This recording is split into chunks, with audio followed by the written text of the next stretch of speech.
الحمد لله نحمده ونستعينه ونستغفره ونعوذ بالله من شرور أنفسنا ومن سيئات أعمالنا من يهده الله فلا مضل له ومن يضلل فلا هادي له وأشهد أن لا إله إلا الله وحده لا شريك له وأشهد أن محمدا عبده ورسوله يا أيها الذين آمنوا اتقوا الله حق تقاته ولا تموتن إلا وأنتم مسلمون يا أيها الناس اتقوا ربكم الذي خلقكم من نفس واحدة وخلق منها زوجها وبث منهما رجالا كثيرا ونساء واتقوا الله الذي تساءلون به والأرحام إن الله كان عليكم رقيبا يا أيها الذين آمنوا اتقوا الله وقولوا قولا سديدا يصلح لكم أعمالكم ويغفر لكم ذنوبكم ومن يطع الله ورسوله فقد فاز فوزا عظيما أما بعد فإن خير الحديث كتاب الله وخير الهدي هدي محمد صلى الله عليه وسلم وشر الأمور محدثاتها وكل محدثة بدعة وكل بدعة ضلالة وكل ضلالة في النار فأعوذ بالله السميع العليم من الشيطان الرجيم بسم الله الرحمن الرحيم اليوم أكملت لكم دينكم وأتممت عليكم نعمتي ورضيت لكم الإسلام دينا وعن أبي قتادة رضي الله تعالى عنه قال سئل رسول الله صلى الله عليه وسلم عن صيام يوم عرفة فقال احتسب على الله أن يكفر السنة التي الماضية والسنة الباقية أو السنة التي تليها أو كما قال صلى الله عليه وسلم. معزز اور مکرم اور محترم بھائیوں، آج ذی الحجہ کی 6 تاریخ ہے. یہ ایام بڑی اہمیت اور فضیلت کے حامل ہیں. ایک ایسا دن آنے والا ہے جو بہت ہی زیادہ اہمیت کا حامل ہے، اور وہ دن عرفہ کا دن ہے. ذی الحجہ کی 9 تاریخ سوموار کا دن، ذی الحجہ کی 9 تاریخ، یہ بڑی عظمت اور اہمیت کا دن ہے، اور اس دن کی بڑی فضیلتیں ہیں. اس دن کا بہت بڑا پیغام ہے. اس دن کی ایک فضیلت تو یہ ہے کہ جو انسان اس دن روزہ رکھتا ہے، اللہ رب العالمین اس کے 2 سال کے گناہوں کو مٹا دیتا ہے. صحیح مسلم کی روایت ابو قتادہ رضی اللہ تعالیٰ عنہ اس حدیث کے راوی فرماتے ہیں کہ آپ صلی اللہ علیہ وسلم سے پوچھا گیا عرفہ کے دن روزہ رکھنے کے بارے میں، تو آپ نے فرمایا کہ گزشتہ سال کے گناہ اور آنے والے سال کے گناہوں کو مٹا دیتا ہے. ایک دن کا روزہ، جو چھوٹے چھوٹے گناہ ہیں اللہ تعالیٰ ان کو معاف کر دیتا ہے. یہ عرفہ کے دن کی بہت بڑی فضیلت ہے کہ ہمارے گناہوں کا کفارہ ہے. ہر انسان گنہگار ہے، ہر انسان سے غلطی ہوتی ہے. لہذا اگر ہم چاہتے ہیں کہ اللہ تعالیٰ ہماری مغفرت فرمائے، ہمارے گناہوں کو معاف کرے، تو ہمیں چاہیے کہ ہم اس دن روزہ رکھیں. ایک دن کا روزہ میرے بھائیو زیادہ نہیں ہے، صرف ایک دن کا روزہ. ویسے ان دنوں میں جتنا بھی آپ روزہ رکھیں بہت اجر کا کام ہے، لیکن خاص طور سے عرفہ کا روزہ 2 سال کے گناہوں کا کفارہ ہے. اور یہ حاجیوں کے لیے نہیں ہے، جو حج پر نہیں گئے ہیں ان کے لیے ہے عرفہ کا روزہ رکھنا. آپ صلی اللہ علیہ وسلم نے حج کیا تو آپ نے عرفہ کا روزہ نہیں رکھا. اس طریقے سے اس کی جو دوسری فضیلت ہے کہ یہ جہنم سے آزادی کا دن ہے، گناہوں کی مغفرت کا دن ہے، جہنم سے آزادی کا دن ہے. جیسا کہ حضرت عائشہ رضی اللہ عنہ فرماتی ہیں کہ ما من یوم اکثر من ان یعتق اللہ فیہ عبدا من النار من یوم عرفہ، کہ عرفہ کے دن کے علاوہ کوئی ایسا دن نہیں ہے جس دن اللہ رب العالمین سب سے زیادہ لوگوں کو جہنم سے آزاد کرتا. عرفہ کے دن سب سے زیادہ لوگوں کو اللہ تعالیٰ جہنم سے آزاد کرتا ہے. وَإِنَّهُ لَيَدْنُو ثُمَّ يُبَاهِي بِهِمُ الْمَلَائِكَةُ، اللہ رب العالمین قریب ہوتا ہے بندوں کے اور پھر ان کے ذریعے سے فرشتوں پر فخر کرتا ہے. یہ صحیح مسلم کی روایت ہے جو آپ کے سامنے پیش کی گئی. تو یہ عرفہ کے دن کی فضیلت کہ گناہوں کی مغفرت کا دن ہے، جہنم سے آزادی کا دن ہے، اور اللہ تعالیٰ اس دن کثرت سے لوگوں کو جہنم سے آزاد کرتا ہے. تیسری فضیلت اس کی یہ ہے کہ یہ حج کا بہت اہم رکن اسی دن ادا کیا جاتا ہے. اللہ کے رسول حدیث الحج عرفہ، حج عرفہ کا نام ہے. اگر حاجی عرفہ نہ جائے اس کا حج نہیں ہوگا. سب سے بڑا رکن جو ہے حج کا وہ عرفہ کے دن عرفہ میں جا کر کے قیام کرنا، وقوف کرنا ہے. اور سورج کے غروب ہونے تک رہنا ضروری ہے، واجب ہے، لیکن وہاں پر جانا چاہے انسان تھوڑی دیر ہی کے لیے کیوں نہ جائے، 9 تاریخ کو وہاں پر جانا اس کے لیے رکن ہے حج کا. تو ہمارے نبی کی حدیث الحج عرفہ، بخاری و مسلم کی روایت کہ حج عرفہ کا نام ہے، اس سے عرفہ کی اور اس کے دن کی اہمیت اور فضیلت کا اندازہ ہوتا ہے۔ چوتھی فضیلت یہ ہے کہ اللہ رب العالمین نے اس دن کی قسم کھائی ہے۔ سورہ بروج والسماء ذات البروج والیوم الموعود وشاہد ومشہود، ابو ہریرہ رضی اللہ عنہ فرماتے ہیں کہ الیوم الموعود یوم القیامہ، جس دن کا وعدہ کیا گیا وہ کون سا دن ہے؟ قیامت کا دن ہے، جو اللہ نے وعدہ فرمایا ہے کہ قیامت قائم ہوگی، کیونکہ دنیا ہمیشہ تو رہے گی نہیں، سب کو ایک دن مرنا، دنیا ختم ہو جائے گی۔ یوم آخرت پر ایمان، یہ تو دین اسلام کا بہت بنیادی رکن ہے، تو قیامت قائم ہوگی تو یوم الموعود کیا ہے؟ قیامت کا دن ہے۔ والیوم المشہود یوم عرفہ، اور یوم مشہود کیا ہے؟ یوم عرفہ ہے، جس دن لوگ حاضر ہوتے ہیں، وہ عرفہ کا دن ہے۔ تو اللہ رب العالمین نے عرفہ کے دن کی قسم کھائی۔ وہ شاہدی و مشہود، اور شاہد کیا ہے؟ جمعہ کا دن ہے۔ یہ روایت ترمذی کی اور امام البانی رحمۃ اللہ علیہ نے اس کو جو ہے حسن قرار دیا ہے۔ تو اس سے بھی اس دن کی اہمیت کا اندازہ ہوتا ہے کہ اللہ نے اس دن کی قسم کھائی ہے عرفہ کے دن کی، اور وہ مشہود جو سورہ بروج کے اندر ہے اس سے مراد عرفہ کا دن ہے، جیسا کہ حدیث کے اندر ہمارے نبی صلی اللہ علیہ وسلم نے بیان فرمایا۔ پانچویں فضیلت یہ ہے کہ وہ دن ہے جس دن اللہ رب العالمین نے تمام انسانوں سے، ہر شخص سے اللہ رب العالمین نے عہد لیا ہے، میثاق لیا ہے، اور ہم سب نے اللہ رب العالمین سے وعدہ کیا ہے کہ اللہ تعالیٰ تو ہی ہمارا رب ہے۔ حضرت امام احمد بن حنبل رحمۃ اللہ علیہ نے اپنی کتاب مسند کے اندر یہ حدیث بیان کی ہے۔ وہ کہتے ہیں کہ ابن عباس رضی اللہ تعالیٰ عنہ اس حدیث کی روایت کرنے والے ہیں کہ اللہ کے رسول صلی اللہ علیہ وسلم نے فرمایا ان اللہ اخذ میثاق من ظہر آدم بن عمان، یعنی یوم عرفہ، کہ اللہ رب العالمین نے تمام لوگوں سے، بنو آدم سے، سب سے نعمان کے دن، نعمان یعنی عرفہ کے دن، نعمان یہ عرفہ کے اندر ایک وادی ہے جس کا نام نعمان یا نعمان، بعض لوگ نعمان بھی کہتے ہیں۔ تو اس دن اللہ رب العالمین لوگوں سے عہد لیا۔ کب یہ عہد لیا؟ عالم ارواح کے اندر اللہ رب العالمین نے حضرت آدم علیہ السلام کو پیدا کیا، اور ان سے پیدا ہونے والی تمام لوگوں کو اللہ رب العالمین ان سے پیدا کیا، اور اس کے بعد اللہ رب العالمین نے سب سے عہد لیا۔ اس کو عالم ارواح کہا جاتا ہے، یا عہد الست کہا جاتا ہے، یا عالم الذر کہا جاتا ہے۔ چونٹیوں کی شکل میں اللہ رب العالمین نے سب کی روحوں کو پیدا کیا، اس لیے کسی نئی روح کا جنم نہیں ہوتا ہے۔ اللہ نے جن کا پیدا کرنا تھا جتنے لوگوں کو، سب کی روحوں کو اللہ نے پیدا کر دیا۔ حضرت آدم علیہ السلام کو پیدا کرنے کے بعد وہی روح فرشتہ لے کر کے آتا ہے اور ماں کے پیٹ میں اس روح کو پھونکتا ہے۔ کسی نئی روح کا جنم نہیں ہوتا، نہ کسی نئی روح کی تخلیق ہوتی۔ اللہ رب العالمین نے تمام روحوں کو پیدا کر دیا، تمام انسانوں کی روحوں کو پیدا کر دیا۔ تو حضرت عبداللہ بن عباس فرماتے ہیں کہ اللہ رب العالمین نے عرفہ کے دن کیا کیا؟ عہد لیا سب سے۔ کیا عہد لیا؟ وَأَخْرَجَ مِنْ صُلْبِهِ كُلَّ ذُرِّيَّةٍ ذَرَاهَا، اور ان کی پشت سے تمام ذریت کو اللہ رب العالمین نے نکالا۔ قیامت تک جو بھی پیدا ہونے والے تھے سب کو اللہ نے ان کی روحوں کو پیدا کیا۔ سب آدم کی اولاد ہیں، چاہے مسلمان ہو یا کافر ہو، سب آدم کی اولاد ہے۔ دنیا آدم علیہ السلام سے قائم ہوئی ہے، آدم اور حوا سے۔ سب سے پہلے انسان آدم علیہ السلام ہے، اور دوسرے انسان حضرت حوا ہیں۔ حضرت حوا کو بھی اللہ نے حضرت آدم کی بائیں پسلی سے پیدا فرمایا۔ تو سارے انسانیت، سارے لوگ چاہے مسلمان ہوں یا کافر ہوں، سب کی اصل ایک ہے، اور سب کے باپ ایک ہے، سب کی ماں ایک ہے، آدم اور حوا علیہ السلام۔ ان دونوں سے اللہ رب العالمین نے پوری کائنات کو پیدا فرمایا۔ تو ہمارے نبی فرماتے ہیں کہ اللہ رب العالمین نے تمام ذریت کو پیدا کیا۔ فَنَثَرَهُمْ بَيْنَ يَدَيْهِ كَالذَّرِّ، تو چونٹیوں کی طریقے سے ان کے سامنے ان کو پھیلا دیا۔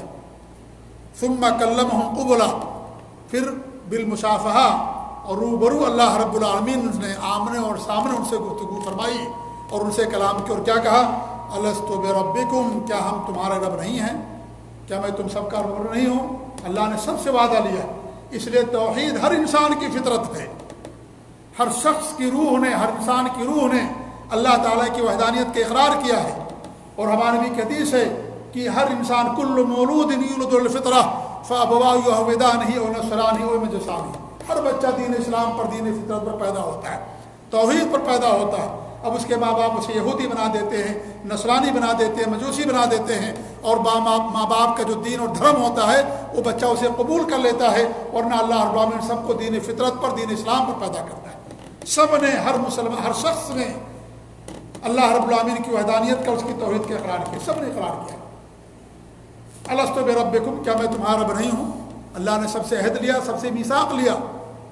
اللہ سورہ اعراف کی آیت ہے، قالوا بلا شہدنا، سب نے کہا کہ اللہ تعالیٰ ضرور ہم گواہی دیتے ہیں اس بات پر کہ تو ہی ہمارا رب ہے اور تو ہی ہمارا خالق اور مالک ہے، ہم تیری اس بات کی گواہی دیتے ہیں۔ ان تقولوا یوم القیامہ انا کنا عن ھذا غافلین، کہ تم قیامت کے دن کہو کہ میں تو اس بات سے غافل تھا، ہم اس بات سے غافل تھے، ہمیں معلوم نہیں تھا۔ اس لیے اللہ رب العالمین نے عالم ارواح میں اوپر ہی حضرت آدم کو پیدا کرنے کے بعد سب سے عہد لے لیا، تاکہ کوئی نہ کہہ سکے میں تو بھول گیا تھا، مجھے یاد نہیں رہا۔ اور پھر اللہ رب العالمین کا رحم و کرم کہ اللہ رب العالمین اسی وعدے کو یاد دلانے کے لیے دنیا کے اندر نبیوں کو بھیجا۔ نبی اسی وعدے کو یاد دلانے کے لیے، سب نے وعدہ کیا ہے اللہ رب العالمین کی وحدانیت کا اور اس کے ایک ہونے کا، اس کے رب اور معبود اور خالق ہونے کا، سب نے وعدہ کیا۔ اسی وعدے کو یاد دلانے کے لیے اللہ رب العالمین نے دنیا کے اندر نبیوں اور رسولوں کو بھیجا۔ تو یہ کس دن یہ عمل آیا؟ کس دن اللہ رب العالمین نے وعدہ لیا، سب سے میثاق لیا؟ عرفہ کے دن۔ یہ میثاق کا دن ہے، وعدے کا دن ہے، ہمیں اس وعدے کو یاد کرنا چاہیے۔ یہ وعدہ ہمیں توحید سکھاتا ہے، وحدانیت سکھاتا ہے، ہمیں اس بات کی تعلیم دیتا ہے کہ انسان اللہ تعالیٰ کے ساتھ شرک نہ کرے، خالص اللہ رب العالمین کی عبادت کرے اور اللہ کے علاوہ کسی اور کو نہ پکارے۔ یہ یوم المیثاق ہے، عہد کا دن ہے، جو سب سے بڑا عہد ہے دنیا کا، وہ توحید کا عہد ہے، اللہ تعالیٰ کی وحدانیت کا وعدہ کا عہد ہے۔ اس سے بڑا کوئی وعدہ نہیں ہو سکتا، کیونکہ اسی وعدے پر تمام اعمال کا دار و مدار ہے قبولیت کا۔ اگر اس وعدے کا پاس ہم نہیں رکھیں گے، اس وعدے کا خیال نہیں رکھیں گے، نہ ہماری نماز قبول ہوگی، نہ ہمارا حج قبول ہوگا، نہ ہماری زکوٰۃ اور روزہ اور دنیا کی کوئی بات اللہ تعالیٰ قبول نہیں کرے گا اگر ہم نے اس وعدے کو بھلا دیا جو وعدہ ہم نے اور آپ نے اور قیامت تک پیدا ہونے والا ہر انسان نے اللہ تعالیٰ سے کیا ہے کہ اللہ تعالیٰ تو ہی ہمارا رب ہے، تو ہی ہمارا معبود ہے۔ اس وعدے کو یاد رکھنا ہمیشہ، کبھی اس عہد کو نہ بھولنا میرے بھائیوں۔ یہی عہد ہمیں جنت میں لے جائے گا، یہی عہد ہمیں جہنم سے بچائے گا، یہی عہد ہمیں دنیا کے اندر سرفرازی عطا کرے گا۔ اور اسی عہد اور وعدے کو یاد دلانے کے لیے اللہ رب العالمین نے دنیا کے اندر نبی اور رسولوں کو بھیجا۔ یہ سب سے بڑا وعدہ ہے عہد ہے، پوری انسانیت پوری کائنات میں اس سے بڑا کوئی عہد اور وعدہ نہیں ہے۔ اسی وعدے پر جنت کے ملنے کا دار و مدار ہے، اور اسی وعدے کو بھول جانے پر انسان جہنم کا اپنے آپ کو حقدار بنا لیتا ہے۔ تو یوم المیثاق ہے، یہ وعدہ یاد کرنے کا دن ہے، عرفہ کا دن۔ ابھی جو سوموار کا دن آ رہا ہے، جس دن اللہ رب العالمین نے ہم سب سے عہد اور میثاق لیا، اور اس کی چھٹی فضیلت ہے اور اس کا سب سے بڑا پیغام بھی ہے۔ اور چھٹی فضیلت یہ ہے کہ دین اسلام کی تکمیل کا دن ہے۔ عرفہ کا دن اللہ رب العالمین نے دین اسلام کو مکمل فرمایا۔ ایک یہودی عمر فاروق رضی اللہ تعالیٰ عنہ کے پاس آتا ہے اور کہتا ہے کہ تمہارے اندر قرآن کے اندر ایک ایسی آیت ہے، اگر وہ آیت ہم یہودیوں کے اوپر اتری ہوتی تو اس دن کو ہم عید بنا لیتے، جشن مناتے اس دن۔ آپ نے پوچھا کون سی آیت؟ کہا یہ آیت الیوم اکملت لکم دینکم واتممت علیکم نعمتی ورضیت لکم الاسلام دینا۔ سورہ مائدہ کی آیت ہے، آج کے دن ہم نے دین مکمل کر دیا، نعمتیں پوری کر دی، دین اسلام سے میں راضی ہو گیا۔ یہ آیت اگر ہم یہودیوں کے اوپر اتری ہوتی تو اس دن ہم لوگ جشن مناتے، اس دن کو ہم عید بنا لیتے۔ حضرت عمر فاروق رضی اللہ عنہ نے فرمایا وہ ہمیں دن بھی یاد ہے، وہ وقت بھی یاد ہے، وہ جگہ بھی یاد ہے، وہ حالت بھی یاد ہے جس طرح سے اللہ رب العالمین نے آیات کریموں کو نازل فرمایا۔ اور وہ عرفہ کا دن تھا، اور عرفہ میں شام میں ہمارے نبی صلی اللہ علیہ وسلم اونٹنی پر سوار تھے، اللہ رب العالمین نے آیات کریمہ کو نازل فرمایا۔ عرفہ سب سے افضل دن ہو گیا، دین اسلام کی تکمیل کا دن ہے، دین اسلام کے مکمل ہونے کا دن ہے، دین اسلام کی نعمت کا مکمل ہونے کا دن ہے، اللہ تعالیٰ کا دین اسلام سے راضی ہونے کا دن ہے۔ ان الدین عند اللہ الاسلام، اللہ کے نزدیک دین اسلام دین اگر کوئی ہے دین اسلام ہے۔ ومن یبتغی غیر الاسلام دینا فلن یقبل منہ، دین اسلام کے علاوہ کوئی دوسرا دین اگر تلاش کرے گا تو اللہ تعالیٰ اسے قبول نہیں کرے گا۔ وہ فی الآخرۃ من الخاسرین، اور وہ آخرت میں خسارہ پانے والوں میں سے ہوگا۔ یہ دین، یہ عرفہ کا دن، یہ ہمیں وعدہ دلاتا ہے یہ کہ یہ جو دن ہے یہ دین اسلام کی تکمیل کا دن ہے۔ اللہ نے دین اسلام کو مکمل کر دیا۔ جس دین کو اللہ رب العالمین نے حضرت آدم شروع کیا تھا، اس دین کی تکمیل آخری نبی جناب عربی محمد رسول اللہ صلی اللہ علیہ وسلم پر فرمایا۔ یہ کتنا اعزاز ہے اس امت کے لیے، یہ کتنا بڑا فضل ہے، کتنا بڑا کرم ہے اللہ رب العالمین کا، کتنی بڑی فضیلت ہے اور کتنے فخر اور ہمارے لیے شرف کی بات ہے کہ اللہ رب العالمین نے دین اسلام کی تکمیل فرمائی اپنے آخری نبی جناب عربی محمد رسول اللہ صلی اللہ علیہ وسلم پر۔ تو یہ پیغام بہت بڑا پیغام ہمارے لیے کہ دین مکمل ہو گیا ہے، دین کے اندر نئی چیزوں کی ضرورت نہیں ہے، بدعات کی ضرورت نہیں ہے، خرافات کی ضرورت نہیں ہے۔ دین وہی ہے جو ماں نبی نے کیا، آپ کے صحابہ نے کیا، خلفائے راشدین نے کیا، دین وہی جو سلف صالحین نے کیا۔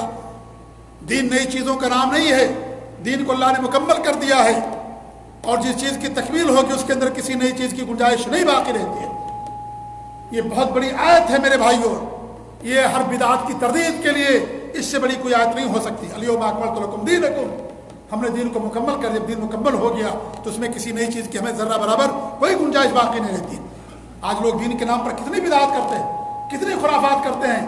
اپنے اپنے معاشرے پر نظر ڈال کر کے دیکھیں، کوئی دن ایسا، کوئی مہینہ ایسا نہیں گزرتا جس دن لوگ بدعتیں نہ کرتے ہوں۔ ولادت سے لے کر کے انسان کی وفات تک، ولادت پر بھی، شادی بیاہ میں بھی، عبادات کے اندر، اور وفات کے وقت، جنازے کے وقت، اور نہ جانے کیا کیا چیزیں، ہر موقع پر لوگوں نے نئی نئی چیزیں بنا رکھی ہیں، بدعات اور خرافات لوگوں نے بنا رکھی ہیں۔ میرے بھائیوں، یہ دین اسلام کی تکمیل کا دن ہے یوم عرفہ، جو بھی آنے والا ہے پیر کو، اور یہ سب سے بڑا پیغام ہے عرفہ کا یہ کہ لوگوں بدعات سے بچو، بدعات سے اجتناب کرو، بدعات سے دوری اختیار کرو۔ دین مکمل اور کامل ہے، یہ ہمارے لیے شرف اور فخر کی بات ہے۔ من حدث فی امرنا ھذا ما لیس منہ فہو رد، جس نے ہماری شریعت میں دین کے اندر کوئی نئی چیز پیدا کرے گا وہ مردود ہوگا، اسے وہ قابل قبول نہیں ہوگا۔ من عمل عملا لیس علیہ امرنا فہو رد، جس نے کوئی ایسا عمل کیا جو شریعت سے ہٹ کر کے وہ مردود ہے۔ لہذا عمل کی قبولیت کے لیے دو بنیادی شرطیں ہیں، ایک تو اخلاص کا ہونا، انسان مخلص ہو عمل میں، اور دوسرا وہ عمل اللہ کے رسول کی سنت کے مطابق ہو، اس کے اندر بدعات اور خرافات نہ ہو، نئی چیز نہ ہو۔ اللہ نئی چیز قبول نہیں کرے گا، وہی عمل قبول کرے گا جس کے نبی نے کیا ہے، جس کے حبیب نے کیا ہے، اس کے حبیب نے حکم دیا ہے، یا اس کے خلیل نے کیا ہے، جناب عربی محمد رسول اللہ صلی اللہ علیہ وسلم نے کیا ہے۔ جب تک اس عمل پر سنت کی مہر نہیں لگے گی، اللہ تعالیٰ اس عمل کو قبول نہیں کرے گا۔ یہ بڑا پیغام ہے میرے بھائیوں عرفہ کا دن کا، جو دن آ رہا ہے۔ لہذا ہمیں چاہیے کہ بدعات سے توبہ کریں۔ علیکم بسنتی و سنت الخلفاء الراشدین المہدیین، میری سنتوں کو لازم پکڑو۔ خلفاء راشدین ہدایت یافتہ ہیں، ان کی سنتوں کو لازم پکڑو۔ وإیاکم ومحدثات الامور، نئی نئی چیزوں سے بچو، کیونکہ ہر نئی چیز بدعت اور گمراہی ہوتی ہے، اور گمراہی انسان کو جہنم کے اندر لے جانے والی۔ ہر خطبے کے اندر جب بھی آپ لوگوں کو وعظ و نصیحت کرتے تھے تو آپ لوگوں کو بدعات سے دوری رہنے کا حکم دیا کرتے تھے۔ کوئی آپ کا خطبہ ایسا نہیں ہوتا تھا جس میں آپ اس کو نہ بڑھا کرتے تھے۔ فإن خير الحديث كتاب الله وخير الهدي هدي محمد صلى الله عليه وسلم وشر الأمور محدثاتها وكل محدثة بدعة وكل بدعة ضلالة۔ آپ ہر خطبے کے اندر پڑھتے تھے، جہاں بھی لوگوں کو نصیحت کرتے تھے، چاہے وہ کسی بھی طرح کی نصیحت ہو، آپ ہمیشہ اس کو پڑھا کرتے تھے۔ نکاح کا خطبہ ہو، جمعہ کا خطبہ ہو، عید کا خطبہ ہو، بقرعید کا خطبہ ہو، عام نصیحت ہو، آپ ہمیشہ اس کو پڑھا کرتے تھے، اور لوگوں کو بدعات سے اجتناب کی تلقین کیا کرتے تھے۔ بدعات انسان کو کفر تک پہنچاتی ہے، شرک تک پہنچاتی ہے، اعمال کی قبولیت کے اندر بہت بڑی رکاوٹ ہے میرے بھائیوں۔ اس لیے اگر ہم چاہتے ہیں کہ ہمارے اعمال قبول ہوں، سنت کو لازم پکڑیے، بدعات سے توبہ کیجیے، بدعات سے اجتناب کیجیے، اور بدعات کو اللہ رب العالمین کبھی قبول نہیں کرے گا، مردود ہے وہ، اور بدعاتی کو اللہ رب العالمین اور جو ہے اللہ کے رسول صلی اللہ علیہ وسلم اپنے حوض سے پانی بھی نہیں پلائیں گے جنہوں نے دین کے اندر نئی نئی چیزیں پیدا کر دی۔ ہمارے نبی کو بتایا جائے گا کہ یہ وہ لوگ ہیں، آپ دیکھیں گے ان کے چہرے پر سجدے کے نشانات، ان کے ہاتھ اور پاؤں وضو سے چمک رہے ہوں گے۔ ہمارے نبی کہیں گے آؤ نہیں تو ان کو ہماری امت کے لوگ ہیں، پینے تو میرے حوض سے۔ فرشتے کہیں گے یہ وہ لوگ ہیں جنہوں نے آپ کے دین کے اندر آپ کے بعد نئی نئی چیزیں پیدا کر دی تھیں۔ تمہارے بھی کیا فرمائیں گے؟ سوقن لمن غیر آبادی دینی، ان لوگوں کے لیے بربادی ہو جنہوں نے میرے بعد میرے دین کو بدل دیا، میری شریعت کو بدل دیا، دین کے اندر نئی نئی چیزیں پیدا کر دی۔ ہمارے بھی صلی اللہ علیہ وسلم ایسے لوگوں کو حوض سے بھگا دیں گے، پانی بھی نہیں پلائیں گے۔ آج جو اللہ کے رسول کی محبت میں اور اس طریقے سے عقیدت میں غلو کرتے ہیں، اور شرکیہ الفاظ اور اشعار پڑھتے ہیں، اور بدعات اور خرافات کا بازار گرم کیے رکھے ہوئے ہیں، ایسے لوگوں کو اللہ رب العالمین قیامت کے دن اپنے نبی کے حوض سے بھی ان کو بھگا دیا جائے گا، اور ان کو پائے نصیب نہیں ہوگا۔ لہذا عرفہ کا دن ہمیں میرے بھائیوں وعدہ بھی یاد دلاتا ہے توحید کا، اور سنت کا بھی وعدہ دلاتا ہے کہ دین اسلام کی تکمیل کا دن ہے۔ لہذا ہمیں چاہیے کہ ہم توحید پر قائم رکھیں، اور اپنے آپ اور سنت پر قائم رکھیں، شرک سے بچیں، بدعات و خرافات سے بچیں، اور یہی دین اسلام کا خلاصہ ہے، توحید اور سنت۔ توحید آ جائے ہمارے پاس، سنت ہمارے پاس آ جائے، ایسے انسان کے لیے کامیابی ہے۔ اللہ تعالیٰ سے دعا ہے کہ اللہ رب العالمین ہمیں ان پیغامات پر عمل کرنے کی توفیق دے۔ اللہ رب العالمین ہمیں ہر طرح کے شرک، بدعات و خرافات سے محفوظ رکھے، نیک اعمال کرنے کی توفیق دے، سنتوں پر قائم رکھے۔ آمین۔ بارک اللہ علیہ ولکم فی القرآن العظیم ونفعني وإياكم بالآیات و ذکر الحکیم انہ تعالی جواد الکریم ملک بر رؤوف الرحیم.